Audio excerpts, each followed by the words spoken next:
Muy bien, chicos, eso ha sido todo por la parte teórica. Vamos a pasar ahora a las preguntas. Recuerden que previamente ustedes esas preguntas las han debido de resolver. Así que vamos a comparar sus claves con las correctas, que esperemos sean coincidentes. En la pregunta número 1 nos dicen, el profesor del curso de botánica encargó a sus alumnos examinar láminas histológicas de plantas. En una de ellas observan células pequeñas con núcleos grandes, paredes delgadas, poco diferenciadas y en constante división. Este tejido corresponde a, obviamente chicos, es los meristemos, ¿verdad? Los sacamos porque son poco diferenciadas, tipo embrionarios, núcleos grandes que indica que están en constante división.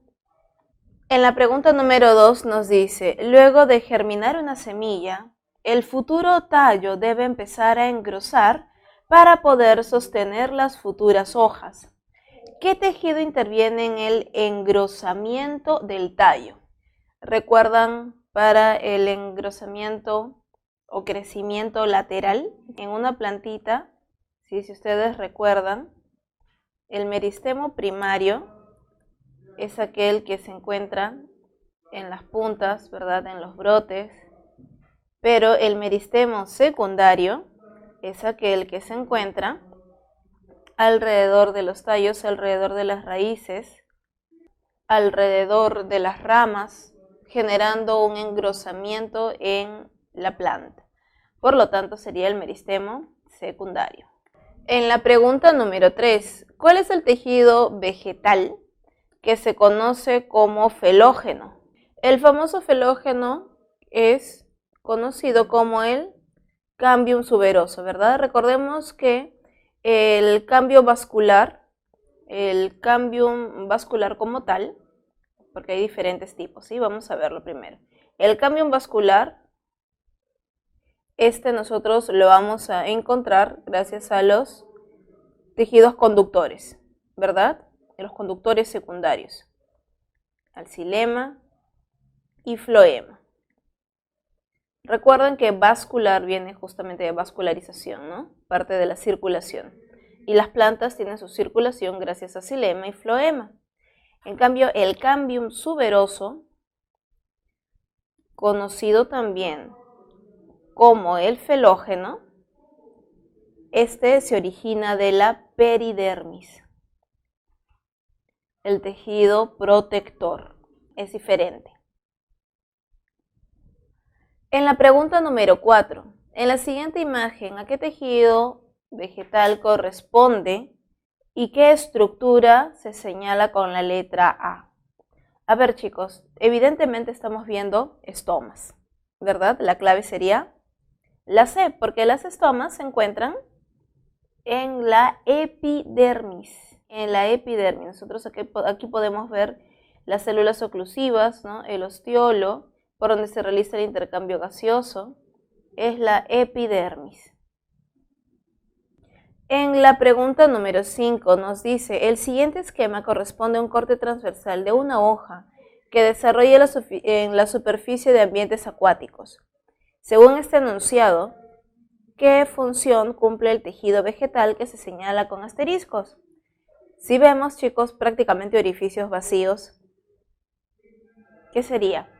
¿Qué función cumple el tejido vegetal que se señala? ¿Qué función cumple?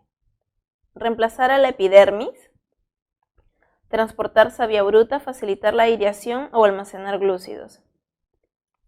Si les mencionan que ese es un corte transversal de una hoja que desarrolla en la superficie de ambientes acuáticos, tiene que ser una planta acuática, una planta que flota y logra flotar gracias a la aireación, ¿verdad? Es parénquima aerífero. En la pregunta número 6 nos dice, en la siguiente figura identifique la función y qué tipo de vasos presenta. A ver, nos mencionan, bueno, en este caso nos han puesto 5 alternativas. A ver, vamos a analizarlas.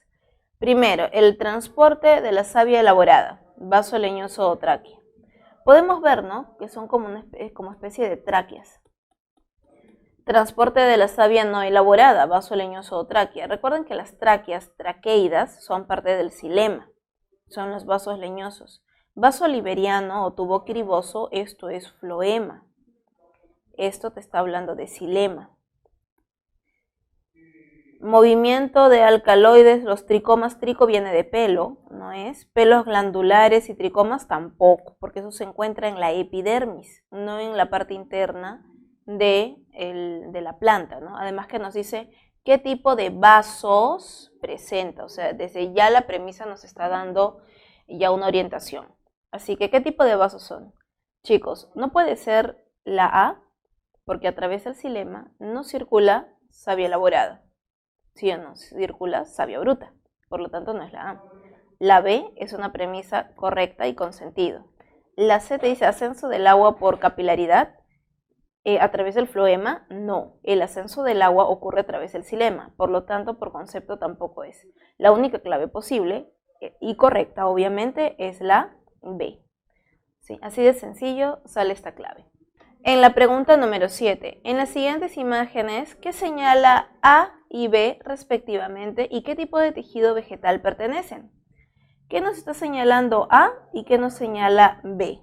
A nos está señalando, chicos, un pelito glandular. Cuando observamos que tiene esta forma al final, es un pelo glandular, ¿verdad? Es diferente. En cambio, estos como espinitas son simplemente pelitos o tricomas. Por lo tanto, la clave sería la C. Pelos glandulares y pelos simples, ¿no? Y pertenecen a los tejidos secretores, efectivamente. ¿Cómo sería una cavidad lisígena? Las cavidades lisígenas se ven de manera superficial de esta manera, ¿no? Y aquí es donde almacenan las sustancias. ¿Dónde es donde encontramos también cavidades de tipo secretoras? Cuando nosotros aplastamos la cáscara de la mandarina y sale un líquido, esas son cavidades, ¿sí? Son cavidades secretoras que se encuentran a nivel de la cáscara. En la pregunta número 8 nos dicen, al observar la siguiente figura, señale el tipo de tejido animal al que pertenece e indique la función. ¿De qué estamos hablando? Miren la forma de las células, miren el núcleo, redondeado, grande. Miren las células, qué forma tienen. Claro, estas de aquí tienen una forma un poco más poligonal, por llamarla de alguna manera, ¿no? Pero miren estas de aquí, aquellas que no están dobladas. Observamos que son, y nos vamos a las claves. ¿Será cilíndrico ciliado? No, ¿verdad? Pseudoestratificado, tampoco. Estratificado, menos. Tiene que ser cúbico. Es un túbulo contorneado a nivel del riñón.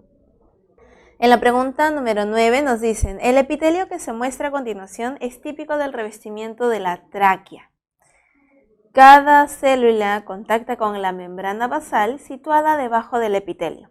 Los cilios, ¿no? En C, estos de aquí, los cilios presentes en las células pueden moverse al unísono.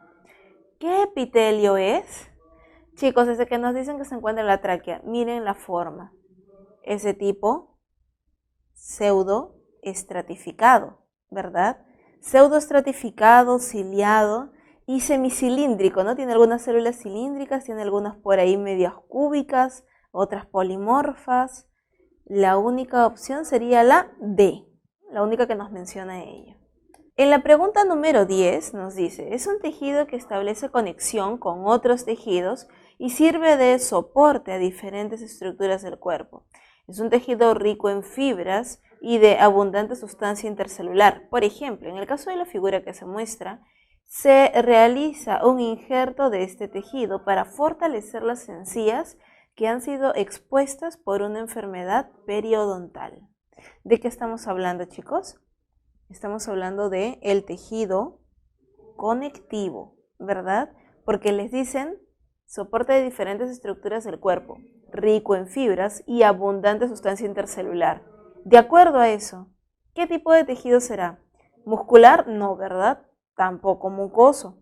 Puede ser el tejido conectivo de tipo laxo o simplemente conectivo de manera general. El laxo no es fibroso, no tiene muchas fibras. Por lo tanto, la clave sería la D. En la pregunta número 11 nos dicen, señale la alternativa donde se encuentra cartílago elástico en los humanos. ¿En dónde encontramos cartílago elástico? En la trompa de Eustaquio, bronquios, tráqueo, pulmones. Bueno, los pulmones definitivamente no, ¿verdad? En la tráquea no encontramos cartílago elástico, en los bronquios tampoco, encontramos en la trompa de Eustaquio, ¿verdad? En el oído interno. Recordemos que el cartílago elástico tiene gran cantidad de fibras elásticas. Las fibras elásticas van a darle justamente la propiedad que tiene, ¿no? Lo encontramos en la epiglotis, en cartílago, en las estructuras de Santorini, lo encontramos también en la zona de la laringe, en el oído externo, ¿no? En la zona del pabellón auricular, en las paredes del conducto auditivo externo, también en las trompas de Eustaquio. En todos ellos encontramos el cartílago elástico. En la pregunta número 12 nos mencionan, es un tejido especializado del tejido conjuntivo. Principalmente en los vertebrados está compuesto por células y componentes extracelulares calcificados que forman una matriz. Se caracteriza por su rigidez y su resistencia a la tracción, compresión y lesiones. Estamos hablando, chicos, ¿de quién? ¿De qué se trata? Del tejido óseo, ¿no? Efectivamente. Podemos ver aquí el sistema de Havers, ¿sí? Aquí están las lagunas. Ahí podemos ver la estructura básica del tejido óseo. En la pregunta número 13, desde ya podemos ver que estamos viendo células de la sangre, ¿verdad? Es uno de los primeros tipos de células que van al sitio de la infección. Ayudan a combatir infecciones porque ingieren a los microorganismos y segregan enzimas que los destruyen. ¿De quiénes estamos hablando, chicos? ¿Quiénes se encargan de destruir, de neutralizar la infección? Obviamente son los neutrófilos. El neutrófilo. Ni los monocitos, ni los linfocitos, ni el glóbulo rojo, no, hematía, glóbulo rojo o también llamado eritrocito. Los eritrocitos son ellos, estos de aquí. Ellos son eritrocitos. Ellos no se encargan de combatir infecciones como tal. En la pregunta 14, estas células musculares se caracterizan por presentar una morfología alargada, alrededor de 20 a 500 micras de longitud por 5 a 8 micras de espesor, en las cuales el núcleo está situado en una posición central y posee uno o dos núcleos. ¿De qué estamos hablando, chicos? Lo hemos visto en la clase. Es el tejido muscular de tipo liso, ¿verdad? Vemos las fibras lisas de forma fusiforme. Por eso te dicen tienen una morfología alargada. El núcleo está situado en posición central. Puede tener uno o dos nucleolos y esto es una fibra muscular lisa. Tejido muscular liso. En la pregunta número 15, señale los tipos de neuronas que se muestran en la imagen A y B respectivamente. La neurona en A podemos ver que tiene las dendritas hacia un solo lado, mientras que B vemos que tiene los axón hacia ambos lados.